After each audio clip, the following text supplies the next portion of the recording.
Good early afternoon. We are live. I'm Andy Andrews. Just ran in the studio and you joined us on the Blue Plate Special.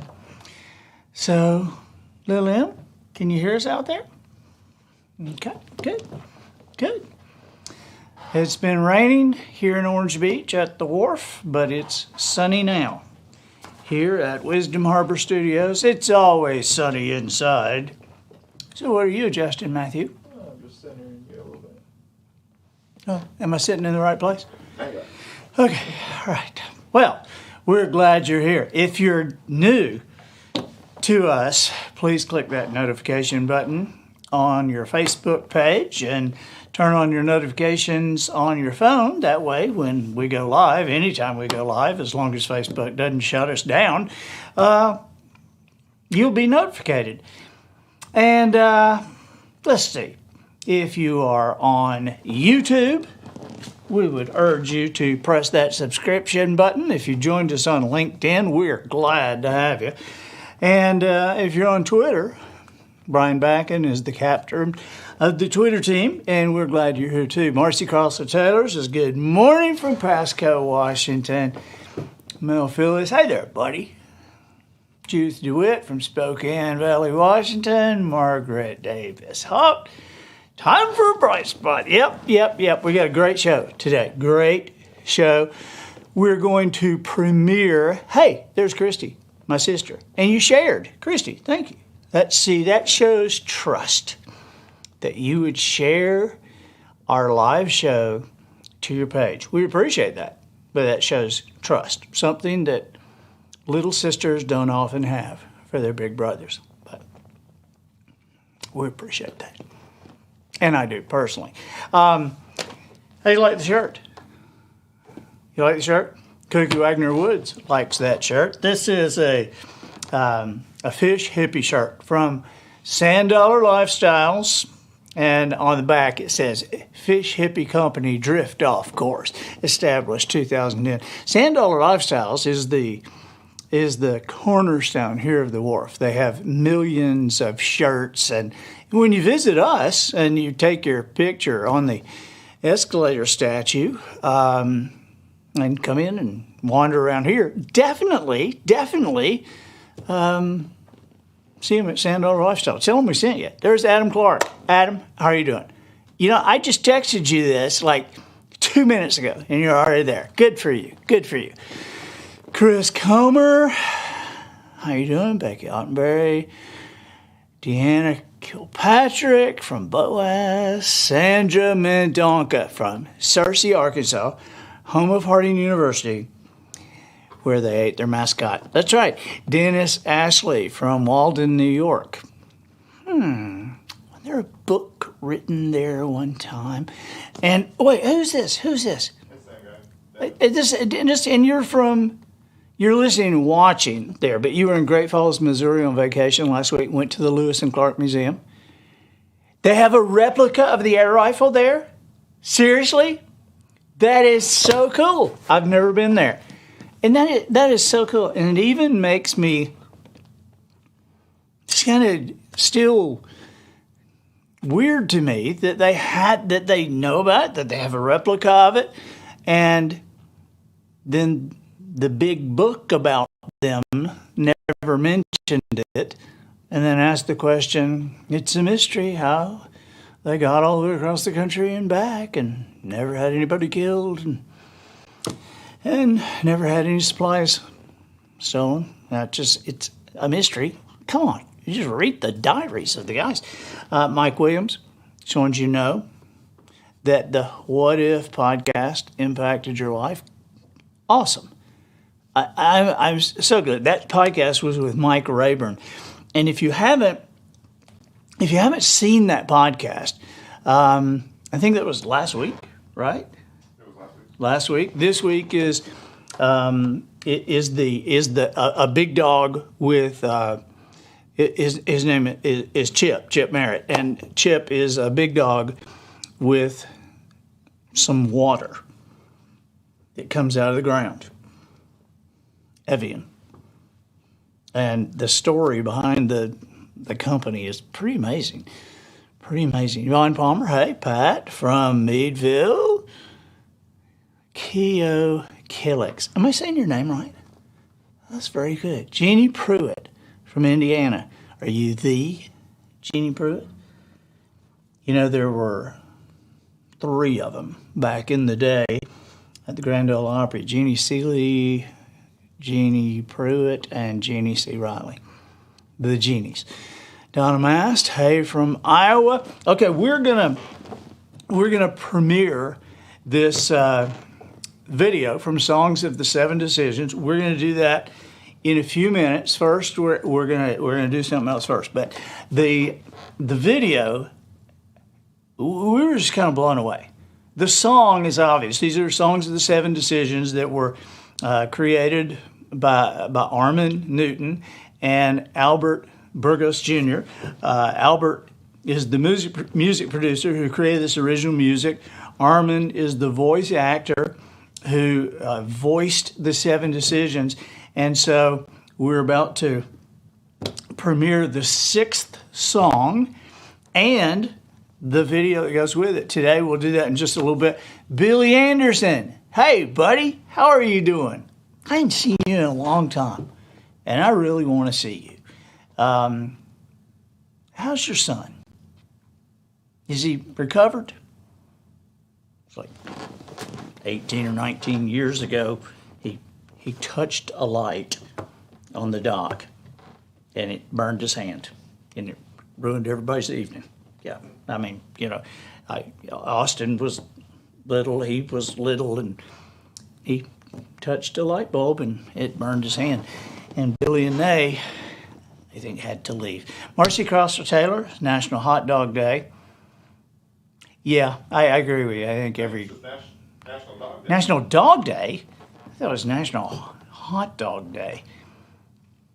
But it's National Dog Day. You know, there's a day for everything now. But every day is Dog Day at our house, too. Here's Carver. You've seen that? That's a picture of George Washington Carver, our dog Carver, and one of his alphas in the house. He loves me. He doesn't love me as much as he loves Polly, but he loves me. You know, if Polly gets sick, Carver will not leave the room. I mean, we have to like pick him up and carry him outside to use the bathroom because he's not going to leave her. So anyway, this goes back on the wall. Oh, Carver. He is a great dog. Christian Zakharov from Joe Bullard Automotive in Mobile. Okay, I'm going to read to you guys. I'm going to read. Sandra Jones, Birmingham, Alabama. We're so glad you guys are here. Now, because the 6th decision that Deanna Kilpatrick says she thought Carver was a black bear. You know, when we got a standard poodle 13 years ago, there's 3 boys to Polly, okay? And so we, you know, Polly decided on a poodle, and we're like, a poodle? And she said, yeah, a standard poodle, a big one, you know? And we're like, oh, okay, all right, you know, but we had seen them on like the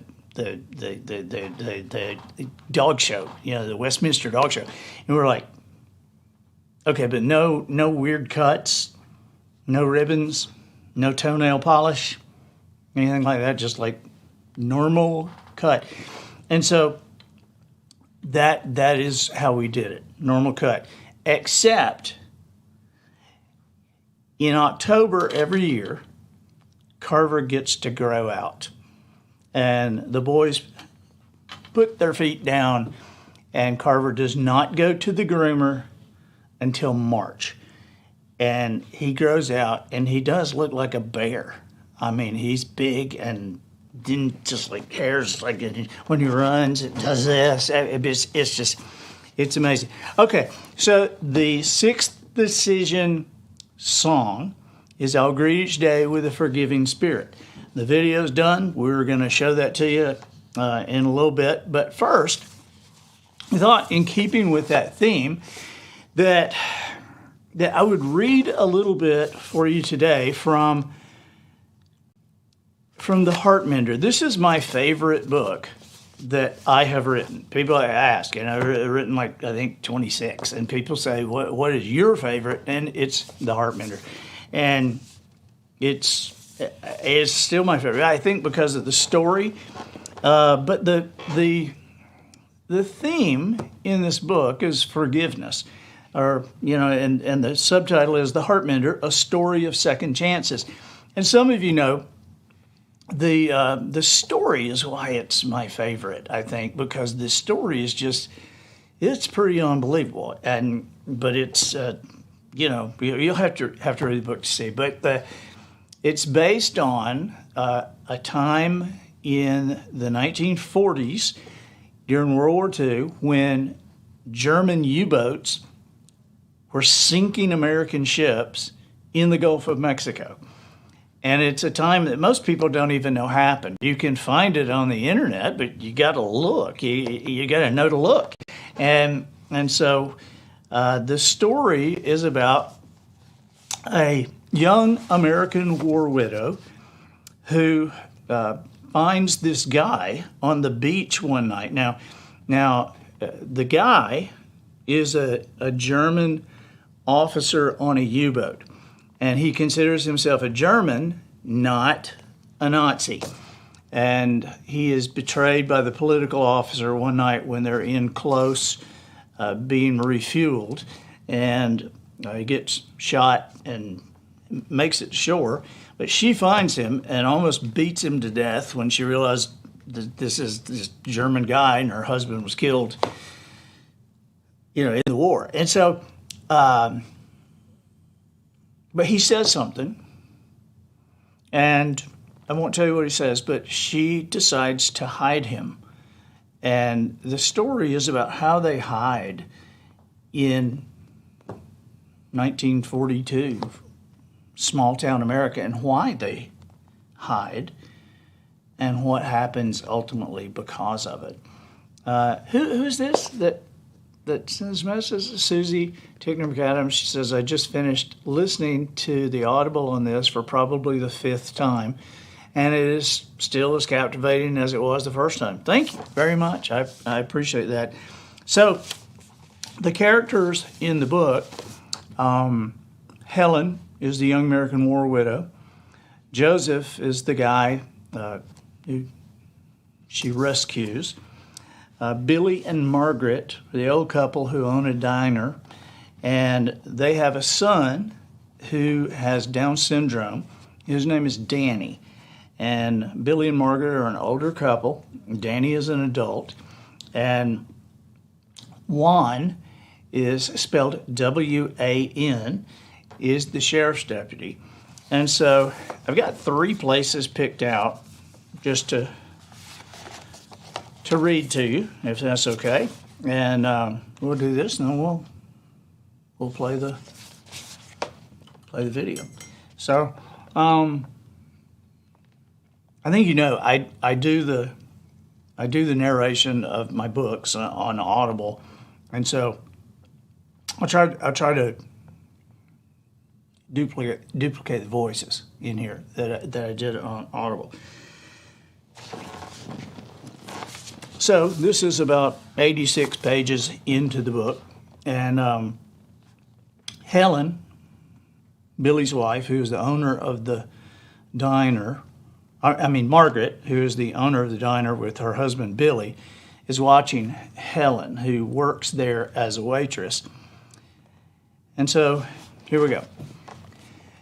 Margaret scraped the griddle with the spatula blade and watched Helen through the kitchen's open window as the young woman cleared the last of the tables from the lunchtime crowd. Actually, it wasn't much of a crowd today, Margaret thought. Among others, Juan had not come in, which was unusual. Neither had the med crew guys from the hospital. Margaret's imagination quickly spun through the awful possibilities and dismissed any personal concern. In the past, when that particular group was absent, it meant an accident of some kind, but her family, she concluded, was safe. Billy and Danny had just walked out the door on their way to Mobile for supplies, so it couldn't have been them. Helen backed through the swinging door into the kitchen, a tray of dirty dishes in her hands, and set the whole lot beside the huge sink. "I'll go ahead and watch these if it's okay," Helen said. "There's no one left out front." "Fine, thanks," Margaret responded. "I can keep an eye out from here, or at least we'll hear those elephant bells if someone comes in." Helen grinned. The bells on the cafe door were the source of a running feud between Billy and Margaret. "Just because you're deaf as a post," Margaret would say, "doesn't mean the rest of us want to hear bells that belong in a church steeple pounding on the front door all day long." Billy was somewhat hard of hearing, but the slight disability only manifested itself when he didn't want to hear what was being said. And so, as far as his wife's complaining about the bells on the cafe door, she was correct. He was deaf. Harder to ignore, however, were the people who knew about the disagreement, were amused by it, and purposefully banged the bells against the door several times as they entered, just to get Billy and Margaret going again. As Helen ran the sink full of hot water, she listened to Margaret hum an unrecognizable tune, still leaning into the spatula, cleaning the griddle. It took anyone assigned to that task much longer than it normally would have to complete. Steel wool was virtually unavailable, steel being one of the many items requisitioned for the defense industry. Even Billy's cigarettes, Lucky Strike, now came in a white and red box. They looked strange, having been packaged in green for as long as anyone could remember, but the military needed the green pigments for dyes and paints, and everyone contributed what he could. It was certainly patriotic, even marketable, as the American Tobacco Company found out the following year when it unveiled its radio advertisement, "Lucky Strike Green has gone to war." Sales spiked 38% in the following 6 weeks. "What time will Danny and Billy be back?" Helen asked. "Probably about 3, Margaret answered. "When we're through in the kitchen, you can go if you need to. We're not exactly overrun with folks screaming for service, so I can hold down the fort till then." "No, that's okay," Helen said without turning around. "No reason to go home. Nobody there waiting on me." Margaret straightened up and carefully laid the spatula to the side. Helen's comment was typical of the course steered by most conversations with the young woman. Margaret wiped her hands on her apron and stepped to the sink. She said kindly, "Helen, can I ask you something?" Helen scrubbed hard at an area of dried egg yolk on a plate. "Yes, ma'am." "Are you mad about something? I mean, I know there's a sadness there, but are you mad? Angry?" Helen put down the plate and blinked. She hadn't really thought about it in that way, but answered honestly, Yes, ma'am." "Are you angry with anyone in particular?" Helen thought before she responded. When she did, it wasn't what Margaret expected. "Yes, ma'am, I am. And no offense, but before you ask me who I'm mad at, I'll just tell you the truth. I'm mad at everybody. And if you ask me what about, I'd say about everything. I don't want to be. I don't think I always have been, but I'm just mad. All the time." Margaret opened her mouth to reply, but Helen kept talking. "Margaret, I don't want you to think that I'm ungrateful. I appreciate so much what you have done for me. I love you all. But there's something wrong with me. I wake up angry. I dream wild, furious dreams I don't mean to be. But I'm mad at you for having Billy. I'm mad at Billy for having you. I'm mad at Danny because he's so happy." Without warning, Helen's lip began to quiver, and big tears rolled down her face. "I'm sorry," she said in a trembling voice before at last she broke down and wept bitterly. As Margaret replayed the incident later in her mind, she recalled how the young woman had folded her arms tightly as she cried, holding herself instead of reaching out to her friend who was present, as another person might have done.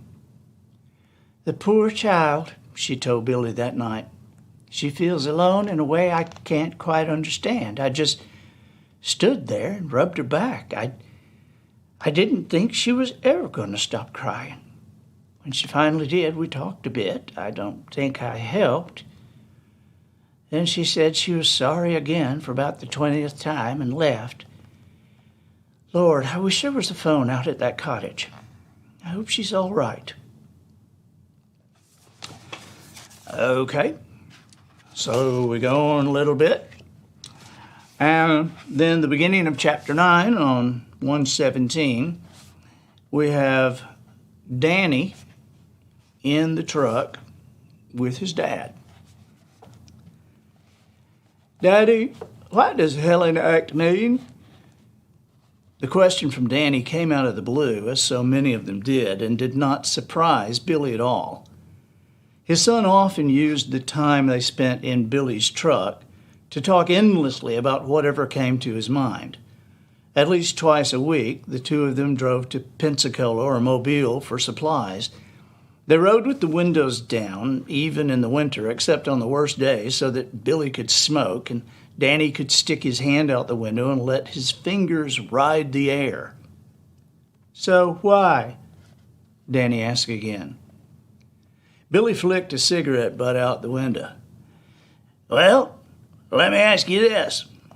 Do you think Helen is mean?" "No, Daddy," Danny said impatiently. "I don't think Helen is mean. I was saying, why does she act mean?" "Does she always act mean?" "No. Helen is nice to me, but sometimes she is mean to Juan, and I saw her be mean to you one time." Billy turned left onto Highway 98 and steered with his knees as he lit another cigarette. "Mobile today, right?" Danny said, recognizing the direction. "That's right, buddy boy," Billy answered. "Mobile today." "So, Daddy, why does Helen act mean?" Billy had long ago created a level of patience just for Danny. He loved the boy with all his heart. And he was a boy, really, even though he was bigger than most of the men in town. The doctors had told Billy and Margaret that they would discover special gifts in their son that normal people did not have. Through the years, Billy especially had found that the doctors had been right. For one thing, Danny had a persistence about him that tended to annoy others, but allowed the boy success in many areas. He simply would not stop trying until he achieved whatever he had set out to do. He would not stop asking until he got an answer that satisfied his question. He was not bothered by failure or the passing of time or the seeming impossibility of a task. Billy had been surprised to discover that he admired his son and was grateful for his presence. There existed a wisdom in his child that was different and that he had not expected to find. Billy blew a thick cloud of smoke toward the window. "Okay," he said. "Why does Helen act mean? Well, you know Helen has had some tough things happen in her life." "I know." "And because of those tough things, Helen has gotten mad." "Mad at what?" "Well, buddy boy, Helen's mad at everything right now. She's a good person, and you're right, she's not really mean, but sometimes when a person's angry, that person can act mean. Helen's let her anger consume her. Right now, it has become her. And anger is about the only way Helen expresses herself. You know, if all you have is a hammer, everything pretty much looks like a nail." Billy paused. "And that's why Helen acts mean." Danny was quiet for a bit, looking out the window. Soon he spoke again. "Mama says that if Helen would forgive some people, she would not be so sad. You are Helen's boss, Daddy. If you tell her to forgive those people, then she will have to do it, and she won't be sad anymore." Billy chuckled. I wish it was that simple, sweet boy. He rubbed his face briskly with his hand. Now, let me see how to explain this. Danny, forgiveness can occur only because we have been given the ability to make choices.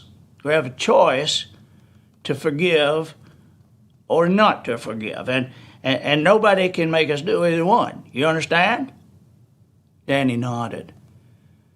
We begin to forgive by choosing to forgive, by deciding, not by feeling.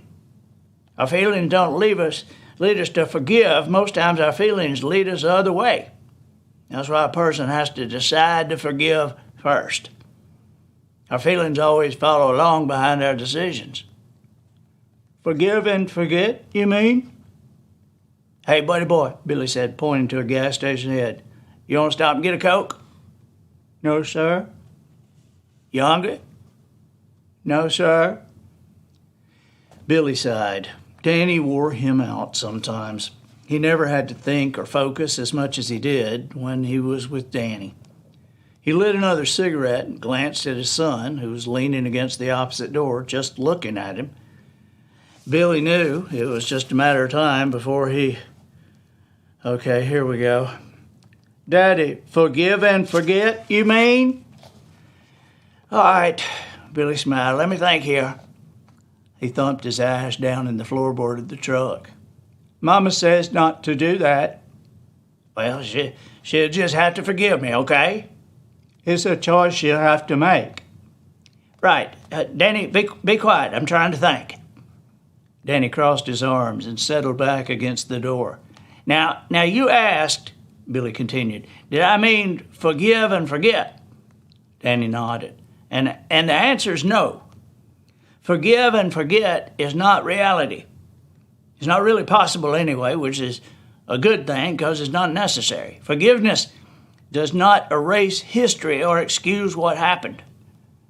What has happened, and nothing can erase a memory of it or its consequences. Forgiveness means relinquishment. It is that simple, Danny. Do you know what relinquishment means? No, sir. It means giving something up. To relinquish something means to give up whatever power it holds over us. If you forgive somebody for something he did to you, that means you choose to never again allow that event to determine how you feel or how you act or even how you treat that person. You may remember the wrong, but by choosing to forgive, you have disarmed it. Then it can no longer determine what you think, what you say, or what you do. Billy flipped his cigarette out the window. You got it? Danny nodded. I do.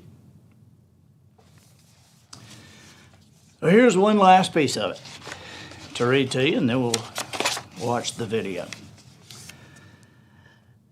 So, let's see.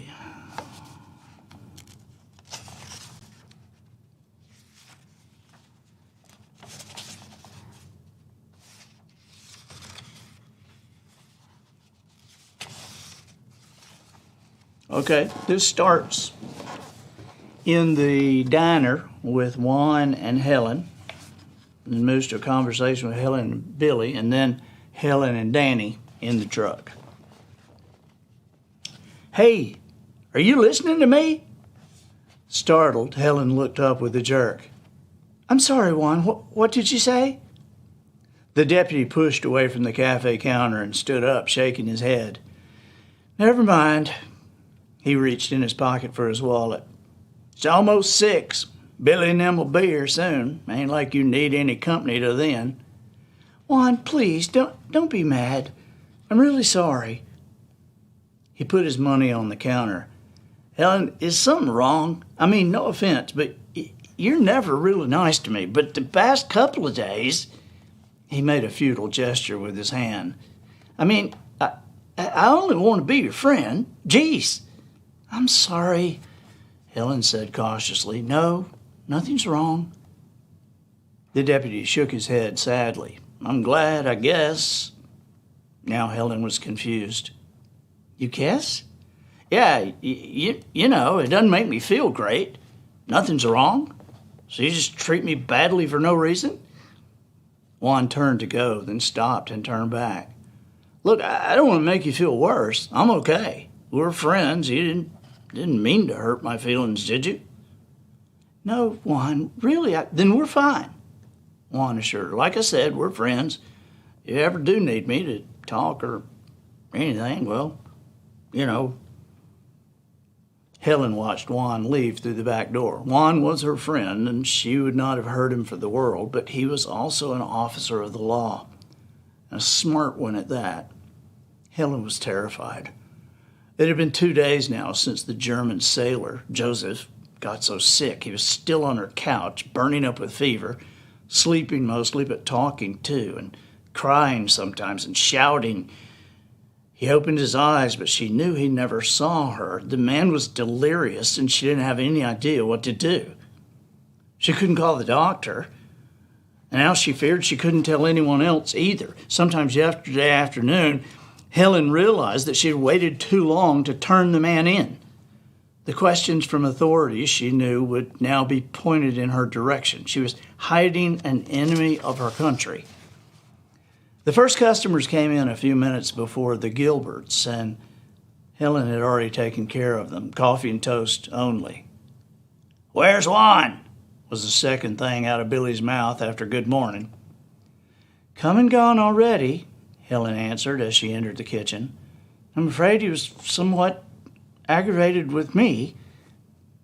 Danny and Margaret were curious about her statement, but it was Billy who smiled and asked, "Was Juan aggravated at Helen, the waitress, or at Helen, his friend?" Helen appreciated Billy's tactful question and answered it with the first smile she'd managed all morning. "Billy, you know he wasn't put out with Helen, the waitress. She's the best one you got." "She's the only one I got," Billy said, and they all laughed. He looked out into the dining area. "Pretty light so far.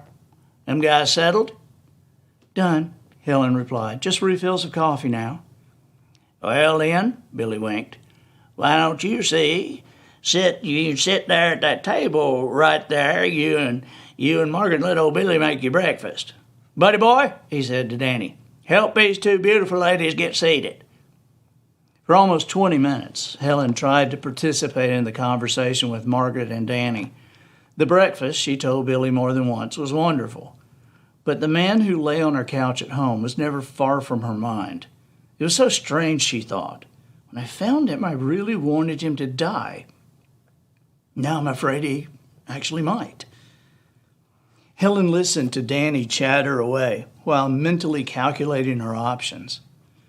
Okay, let's say he dies. I can just hear myself. "Juan, you know how you said we were buddies? Well, I have this body I need removed." No, he wasn't a friend, just one of the Fuhrer's finest I was hiding. Of course, if he lives, it won't be any better. I'll never be able to have a visitor. No way that would work. Come in. Would you like something to drink? Just ignore the Nazi on the couch." The cafe slowly filled and slowly emptied. They worked steadily until 8:45 when Billy motioned for Helen to join him in the kitchen. "You want to take off early today?" When she didn't answer immediately, Billy added, "You opened yesterday and today, and, well, Margaret says you got something on your mind." Helen nodded. "I am tired, so if you're sure you don't mind." She was trying to remain calm, but was actually frantic to get home. "Yeah, go," Billy said. "Now, you're not the early bird tomorrow, so that'll help you get your sleep caught up." As an afterthought, he asked, "Do you mind dropping Danny off at a church in Foley? I know it's out of your way, but it'd save me a trip. Today's his volunteer day for working in the garden." "I'd be happy to, Billy," Helen said. "I enjoy Danny's company. And thanks for the time off." She reached up and kissed Billy on the cheek. "Hey now," the old man said with a laugh. "I'm going to get kisses for time off and take the rest of the week." In a few seconds, it took Helen to hang her apron on the hook in the back room and say goodbye to Margaret. She and Danny were out the door. "Do you know the way to the church?" Danny asked as he got into the truck. "I sure do," Helen smiled. "There's two of them, you know."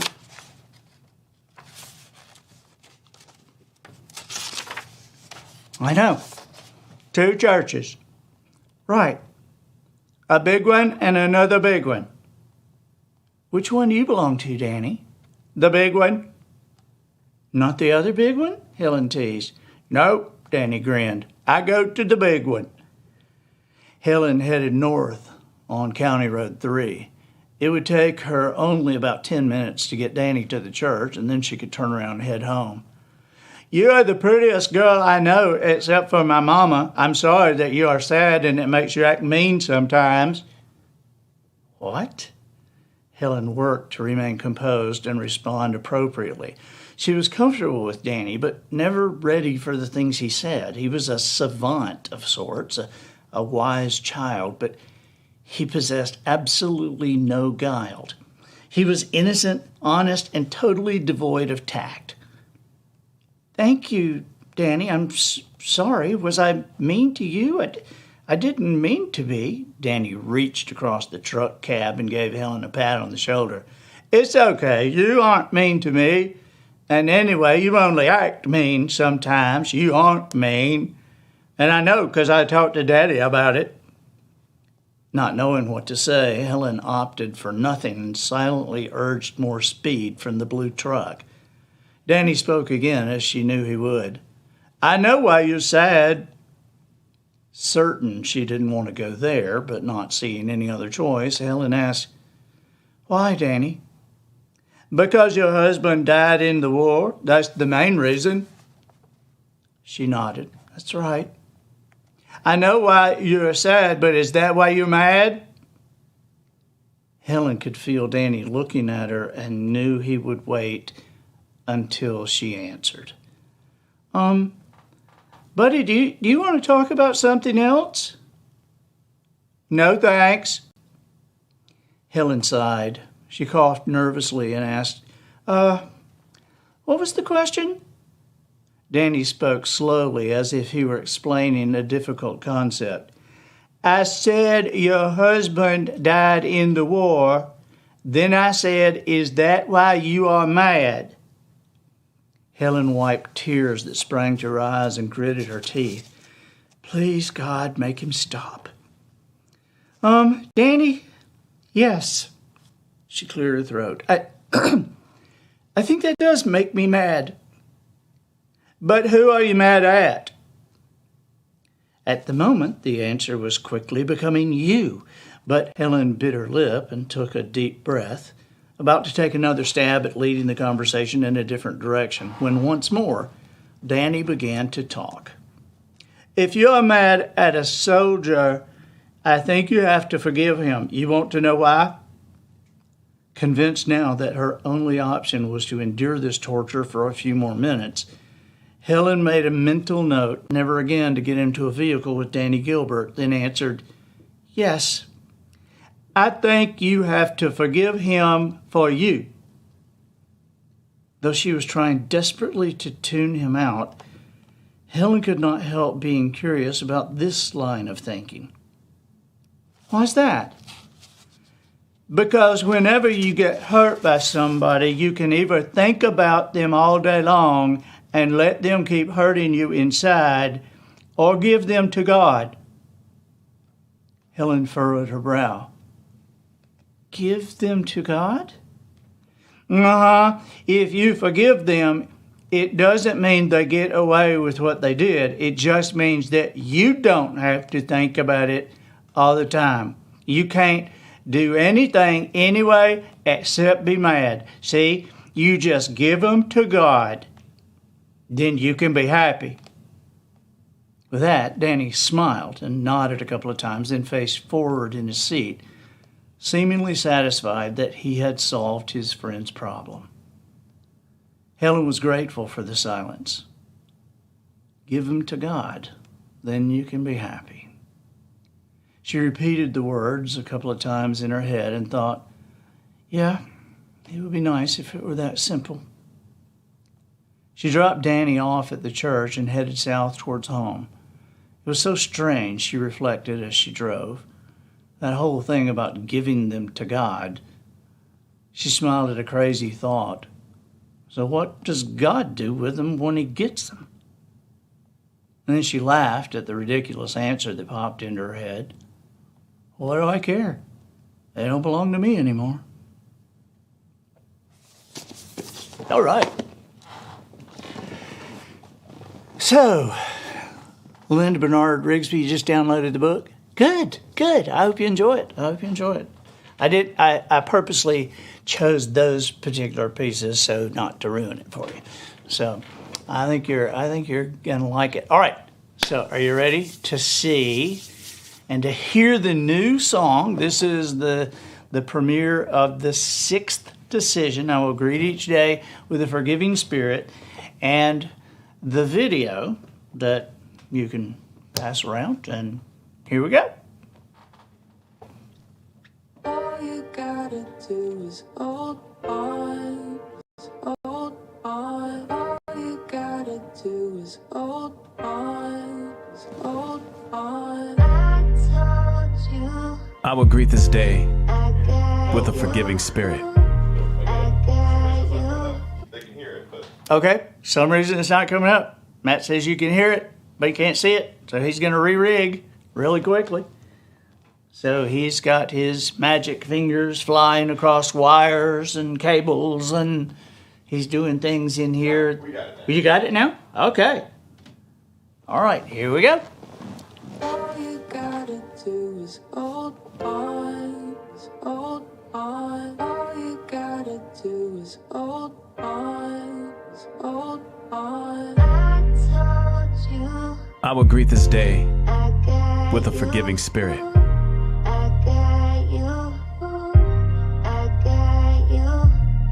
For too long, every ounce of forgiveness I owed was locked away, hidden from view, waiting for me to bestow its precious presence upon some worthy person.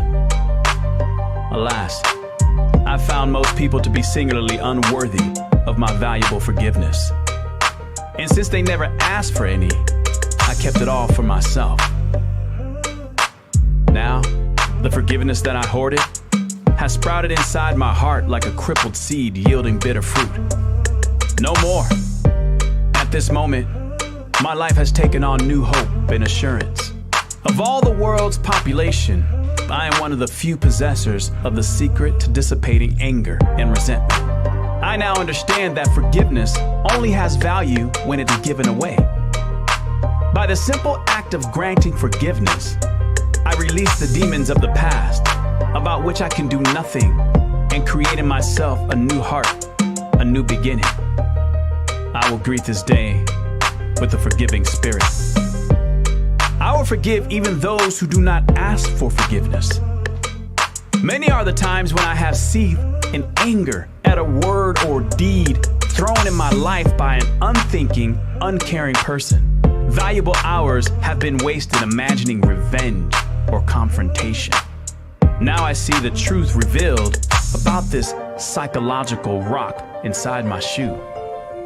The rage I nurture is often one-sided, for my offender seldom gives thought to his offense.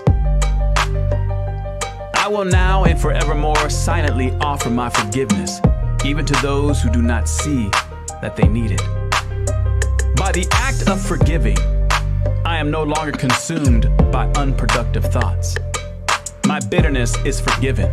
I am contented in my soul and effective again with my fellow man. I will greet this day with a forgiving spirit. I will forgive those who criticize me unjustly, knowing that slavery in any form is wrong. I also know that the person who lives a life according to the opinion of others is a slave. I am not a slave. I have chosen my own counsel. I know the difference between right and wrong. I know what is best for the future of my family, and neither misguided opinion nor unjust criticism will alter my course. Those who are critical of my goals and dreams simply do not understand the higher purpose to which I have been called. Therefore, their scorn does not affect my attitude or action. I forgive their lack of vision and forge ahead. I now know that criticism is part of the price paid for leaping past mediocrity. I will greet this day with a forgiving spirit. I I will forgive myself. For many years, my greatest enemy has been myself. Every mistake, every miscalculation, every stumble I made has been replayed over and over in my mind. Every broken promise, every day wasted, every goal not reached has compounded the disgust I feel for the lack of achievement in my life. My dismay has developed a paralyzing grip. When I disappoint myself, I respond with inaction and become more disappointed. I realize today that it is impossible to fight an enemy living in my head. By forgiving myself, I erase the doubts, fears, and frustration that have kept my past in the present. From this day forward, my history will cease to control my destiny. I have forgiven myself. My life has begun. I will forgive even those who do not ask for forgiveness. I will forgive those who criticize me unjustly. And more importantly, I will forgive myself. I will greet this day with a forgiving spirit. All you gotta do is hold on, hold on. All you gotta do is hold on, hold on. I told you I got you, I got you, I got you. You like? We really like this one in particular. And Albert and Armin did a great job on this. Guess who did the video? Little M. Little M did that. It's pretty amazing. Pretty amazing. Great work. Marcy Crosser Taylor. Wonderful. Thank you, Nadine Sanders Roberts. Powerful words. Yep. They last. And they're the truth, which is why they last. Thank you for joining us. You guys have a great tomorrow, great weekend. We'll see you on Tuesday. And stay safe. Bye-bye.